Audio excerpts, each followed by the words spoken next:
wabarakatuh. Kami dari kelompok 4, perkenalkan saya Salsabila Nuraini, NIM 63040200107, bersama rekan saya Bayu Rizky 63040200111 dengan Tri Aditya Habib Fatwa 63040200109. Di sini kami akan mempresentasikan materi tentang karakteristik akidah Islam. Pengertian akidah sendiri adalah keyakinan hati atau bisa disebut dengan iman atas segala sesuatu. Maka dari itu, kali ini kami akan membahas tentang karakteristik akidah Islam yang meliputi tauqifiyah, gaibiyah, dan syumuliyah. Pengertian tauqifiyah. Kata tauqifiyah adalah bentuk taf'il dari akar kata waqaf yang berarti pelanggaran dan pengukungan. Imbuh yang berfungsi menisbatkan, begitu pula dengan huruf ta. Jadi kata ini merupakan bentuk masdar syina'i. Definisi taufik yang artinya perbuatan sesuai dengan tuntunan Rasulullah SAW dan dengan akal yang sehat. Adapun ibadah yang bersifat tauqifiyah artinya sesuatu aktivitas ibadah haruslah memiliki dalil dari Al-Quran dan As-Sunnah. Tidak ada satupun dari aktivitas ibadah yang disyariatkan kecuali memiliki dasar yang kuat dari Al-Quran dan As-Sunnah. Di luar itu berarti bid'ah. Dan segala bid'ah dalam agama adalah sesat dan tertolak. Akidah yang bersifat tauqifiyah atau terbatas pada wahyu. Tidak ada tempat untuk berpendapat dan ijtihad di dalamnya. Allah Subhanahu wa Ta'ala berfirman, yang artinya, turunlah kamu berdua dari surga bersama-sama. Sebagian kamu menjadi musuh bagi sebagian yang lain, maka jika datang kepadamu petunjuk daripadaku, lalu barang siapa yang mengikuti petunjukku, ia tidak akan sesat dan tidak akan celaka. Maka Allah menjadikan keselamatan dan kebahagiaan dalam akidah dan selainnya hanya pada apa yang Dia datangkan berupa Alkitab dan As-Sunnah. Dan barang siapa yang mengikuti selain keduanya, maka baginya kecelakaan yang nyata. Assalamualaikum warahmatullahi wabarakatuh. Nama saya Bayu Rizky Firmansyah, NIM 63040200111. Di sini saya akan menjelaskan mengenai gaibiyah. Gaibiyah merupakan akidah yang berkenaan dengan masalah gaib. Yang dimaksud adalah gaib yang tidak dapat ditangkap oleh panca indera. Akidah gaibiyah adalah kata yang dinisbatkan pada kata gaib, yaitu apa yang tidak bisa ditangkap oleh panca indera, karena panca indera adalah jendela akal dari memulai pengetahuan.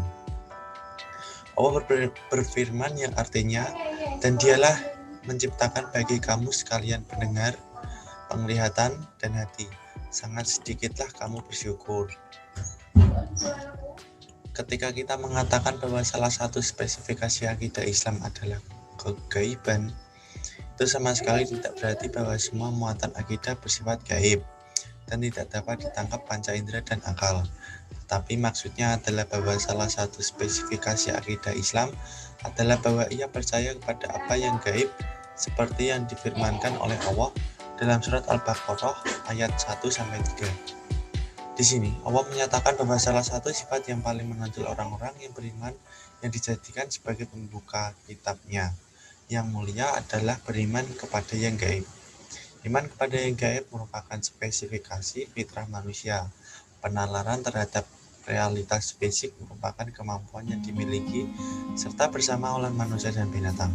Bahkan penalaran metafisik sudah merupakan insting yang tertanam dalam fitrah manusia.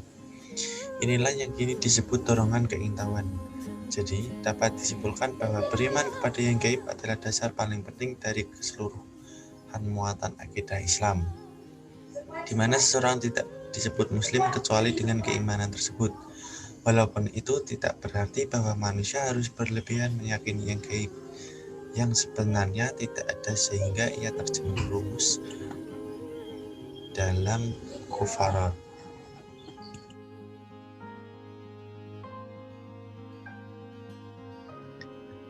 Assalamualaikum warahmatullahi wabarakatuh.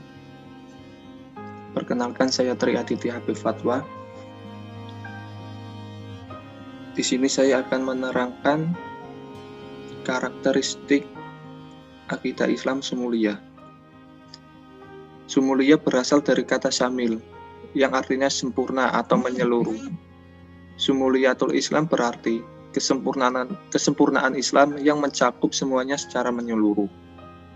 Artinya, ajaran ini mencakup seluruh dimensi, baik dimensi kehidupan manusia dari pribadi, keluarga, masyarakat, hingga negara, dari sosial, politik, hukum, keamanan, lingkungan, pendidikan, hingga kebudayaan, seluruh etnis manusia, dari kepercayaan, sistem hingga akhlak, dari Adam hingga manusia terakhir, dari sejak kita bangun hingga kita tidur kembali, dari kehidupan dunia hingga kehidupan akhirat, semuanya dicakup dalam Sumuliyatul Islam.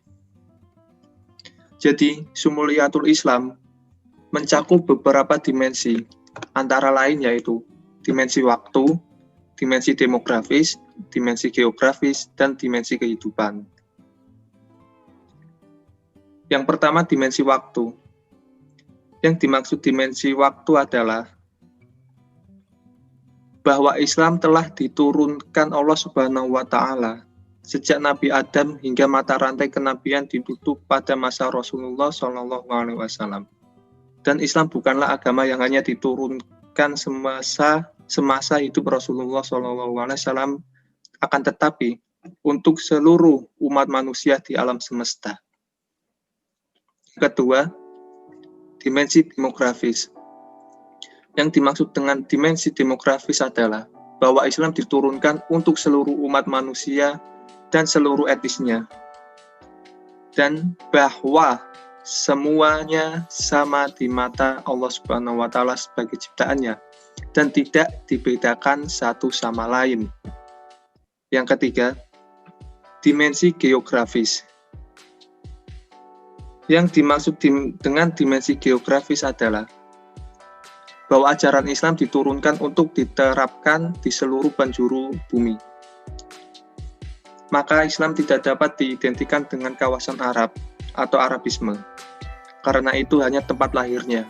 Islam tidak mengenal sekat-sekat tanah air, sama seperti ia tidak mengenal batasan-batasan etnis. Yang terakhir, yang keempat, dimensi kehidupan. Yang dimaksud dengan dimensi kehidupan adalah bahwa Islam membawa ajaran-ajaran yang terkait dengan seluruh dimensi kehidupan manusia, baik sosial, ekonomi, politik, hukum, keamanan, pendidikan, lingkungan, dan kebudayaan.